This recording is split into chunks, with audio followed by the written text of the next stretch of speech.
നമ്മളെ ഓർക്കേണ്ടവർ നമ്മളെ ഓർക്കാതിരിക്കുമ്പോഴും നമ്മുടെ ഓർമ്മയിൽ പോലും ഇല്ലാത്തവരെ നമ്മെ ഓർക്കുവാൻ ദൈവം ഒരുക്കും. നമ്മളെ കരുതേണ്ടവർ നമ്മളെ കരുതാതിരിക്കുമ്പോൾ നമുക്ക് യാതൊരു പരിചയങ്ങളും ഇല്ലാത്തവരെ സ്വർഗത്തിലെ ദൈവം നമ്മെ കരുതുവാൻ ഒരുക്കും. ആമീൻ. നമ്മളെ സഹായിക്കേണ്ടവർ നമ്മളെ സഹായിക്കാതിരിക്കുമ്പോൾ ദൈവം തന്നെ സഹായമായി തീർന്നുകൊണ്ട് അവന്റെ വല്ലഭത്വം വെളിപ്പെടുത്തിക്കൊണ്ട് ചില വ്യക്തികളെ അവൻ നമുക്ക് വേണ്ടി ഒരുക്കിക്കൊണ്ടുവരും.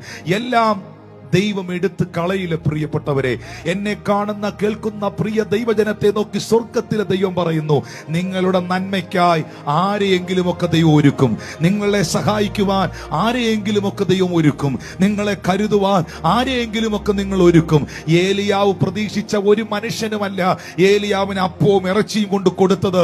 ഏലിയാവ് പ്രതീക്ഷിക്കാത്ത, സ്വപ്നത്തിൽ പോലും കണ്ടിട്ടില്ലാത്ത ഒരു പക്ഷിയെ കൊണ്ട്, ഒരു കാക്കയെ അയച്ച് അപ്പവും ഇറച്ചിയും കൊണ്ടുകൊടുത്ത് കരുതുവാൻ കഴിഞ്ഞെങ്കിൽ നിങ്ങൾ പ്രതീക്ഷിക്കാത്ത വഴികൾ നിങ്ങൾക്ക് വേണ്ടി തുറക്കുവാൻ സ്വർഗത്തിലെ ദൈവത്തിന് കഴിയും. പ്രിയപ്പെട്ടവരെ,